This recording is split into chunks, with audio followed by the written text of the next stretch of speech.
నమస్తే, నేను సిరి. అంబటి రాంబాబు గారు అయితే ఎక్స్లో అయితే నారా లోకేష్ గారికి సవాల్ చేస్తూ ఒక ట్వీట్ అయితే చేయడం జరిగింది. మరి దానికి సంబంధించి మరింత విషయాన్ని మనకి వివరించడానికి మనతో పాటు ఉన్నారు ప్రముఖ సీనియర్ జర్నలిస్ట్ డాక్టర్ దుర్గవడ్లమణి గారు. నమస్కారం మేడం. నమస్తే అండి మేడం. ఇప్పుడు చూస్తుంటే అంబటి రాంబాబు గారు తన ఎక్స్ ఖాతాలో ఒక ట్వీట్ చేయడం జరిగింది. అది కూడా ఏంటంటే నారా లోకేష్ గారిని సవాల్ చేస్తున్నట్టు అనిపిస్తుంది. ఏదైతే తను ఇప్పుడు నారా లోకేష్ గారు తన తల్లిని ఏదైతే అసెంబ్లీలో తను వాళ్ళ కొంచెం కించపరిచేలాగా మాట్లాడినది ఏదైతే ఉందో మేము మాట్లాడలేదు, అది ఒకవేళ మీరు ప్రూవ్ చేస్తే నేను రాజకీయ సన్యాసం తీసుకుంటా, లేకపోతే రాజకీయాల నుంచి నిష్క్రమిస్తా అని చెప్పేసి తను అయితే ఆ ట్వీట్ ద్వారా చెప్తున్నారు. మరి నిజంగా అది జరగలేదంటారా? ఏది జరగలేదా అంటారు మీరు? అసెంబ్లీలో ఆయన మాట్లాడటం ఒకసారి వెళ్ళి రికార్డ్స్ చూసుకుంటే తెలుస్తుంది కదా. ఇప్పుడు ఇవాళ మండలిలో ఒక ప్రస్తావన వచ్చింది కదా, 2022లో చంద్రబాబు నాయుడు శాసనసభ నుంచి పారిపోయారు అని అన్నారు వాళ్ళు. ఎవరు?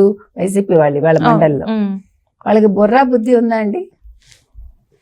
ఆయన ఎందుకు పారిపోతాడు? పెద్ద మనిషి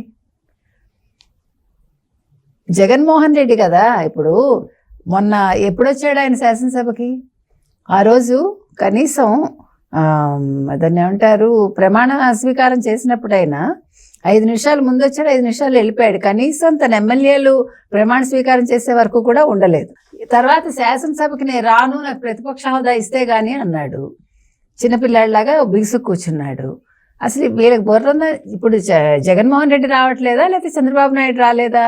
19 నుంచి 22 వరకు చంద్రబాబు నాయుడు వచ్చారు కదా శాసనసభకి. ఎప్పుడు రాలేదు? ఇవాళ అదే లోకేష్ చెప్పారు. మా అమ్మగారిని ఎప్పుడైతే కించపరిచారో శాసనసభలో, అప్పుడు మా నాన్నగారు ఆ రోజు ప్రతిజ్ఞ చేశారు, ఇది గౌరవ సభ కాదు, కౌరవ సభ, నేను మళ్ళా ముఖ్యమంత్రిని అయ్యాకే వస్తానని ఆయన బయటకు వచ్చారు. చంద్రబాబు నాయుడు వెళ్ళలేదు, కానీ మిగతా శాసనసభ్యులను వెళ్ళొద్దని ఆయన చెప్పలేదు కదా. మిగతా వాళ్ళు వెళ్ళారు కదా. అది మర్చిపోతున్నారా? మీరు రికార్డ్స్ అన్ని చూసుకోండి. ఎట్లా మాట్లాడతారండి అసలు? ఇవాళ మండలిలో బొత్స సత్యనారాయణ ఆ రోజు తప్పు చేసిన వాళ్ళని ఇవాళ ఎలా సమర్థిస్తాడు? వల్లభనేని వంశీ కావచ్చు, కొడాలి నాని కావచ్చు, ఎట్లా సమర్థిస్తాడు బొత్స సత్యనారాయణ? ఇవాళ లోకేష్ అడుగుతున్నారు. అవునా కాదా? మరి అంబటి రాంబాబు ఇవాళ కొత్తగా ఎందుకు భయపడుతున్నాడు?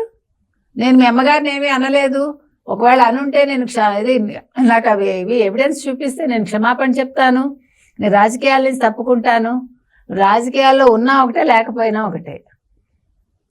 ఇప్పుడు ఎందుకు కొత్తగా మాట్లాడుతున్నావు ఈ మాట? మరి ఆ రోజు ఏం చేసావు శాసనసభలో?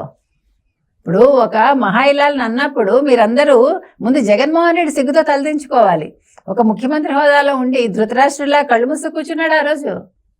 అంటే అక్కడ అసెంబ్లీలో తను ఏమి ఒక ఎమ్మెల్యే కాదు, తను అసలు రాజకీయాల్లో లేదు. అలాంటి ఒక వ్యక్తిని తీసుకొచ్చి, అది కూడా ఒక మహిళని తీసుకొచ్చి అక్కడ మాట్లాడాల్సిన అవసరం ఏముంది అని కూడా ఎవరు క్వశ్చన్ ఎందుకు చేయట్లేదు? అదే నేను అంటున్నా. అసలు ముందు క్వశ్చన్ చేయడం సరేనండి. ఇప్పుడు అతను మాట్లాడాడు, ఒక ఎమ్మెల్యే మాట్లాడినప్పుడు ఒక ముఖ్యమంత్రి హోదాలో ఉండి జగన్మోహన్ రెడ్డి ఏం చెప్పాలి?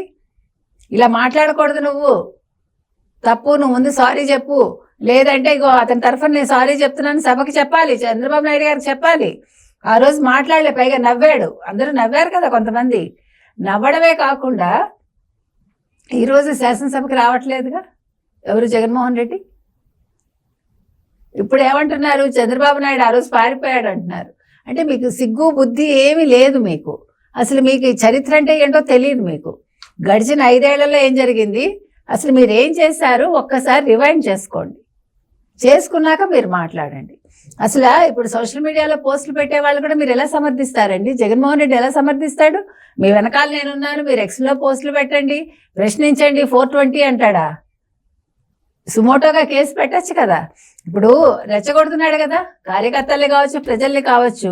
మీరు ఎక్స్లో పోస్టులు పెట్టండి అంటే, నువ్వు మేలో వచ్చావు, నువ్వు ముఖ్యమంత్రి కింద 2019, 2020 జనవరి తర్వాత నువ్వు ఇచ్చావు పథకాలన్నీ.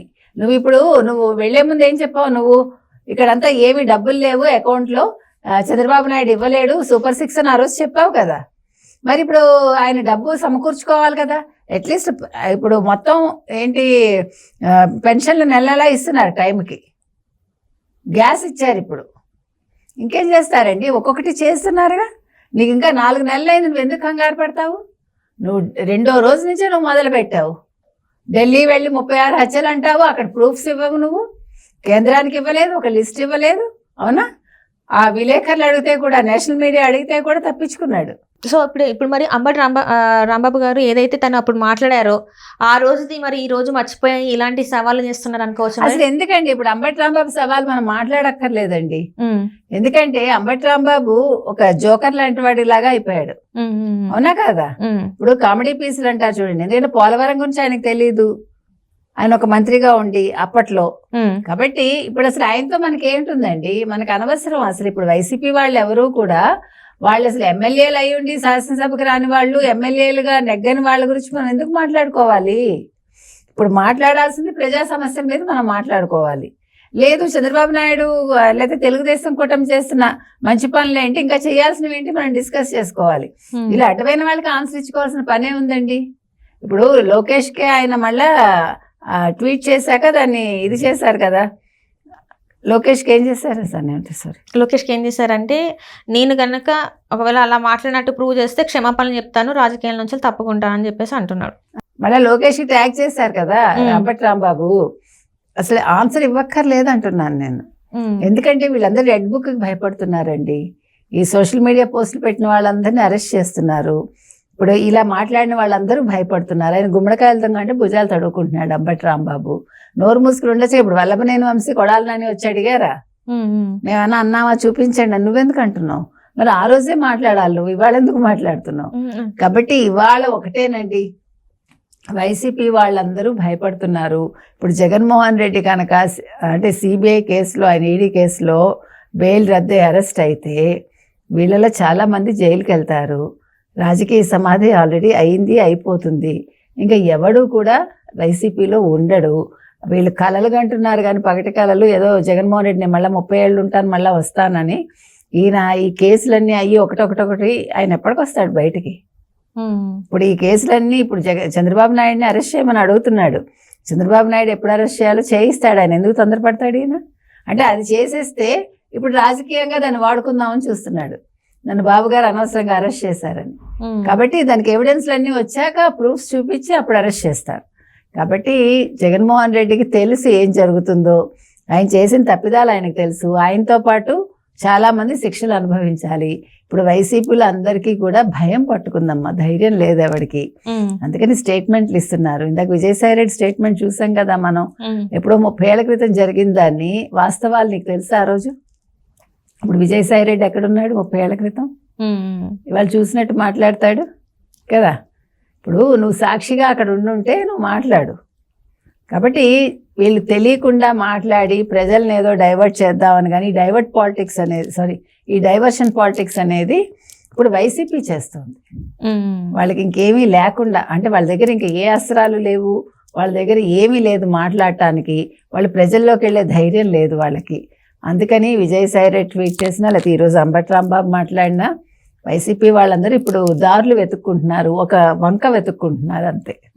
అంటే ఒక్కవేళ ఇన్ కేసు ఇప్పుడు సోషల్ మీడియాలో అయితే ఆ వీడియోలు చెక్కలు కొడుతున్నాయి, అప్పుడు ఆ టైంలో జరిగినవి ఏంటి అనేది ఇప్పుడు దాన్ని ముందు పెట్టి మరి రాజకీయ సన్యాసం తీసుకోమంటే రెడీ ఉన్నట్టేనా? మరి అంతేగా తీసుకోవాలి.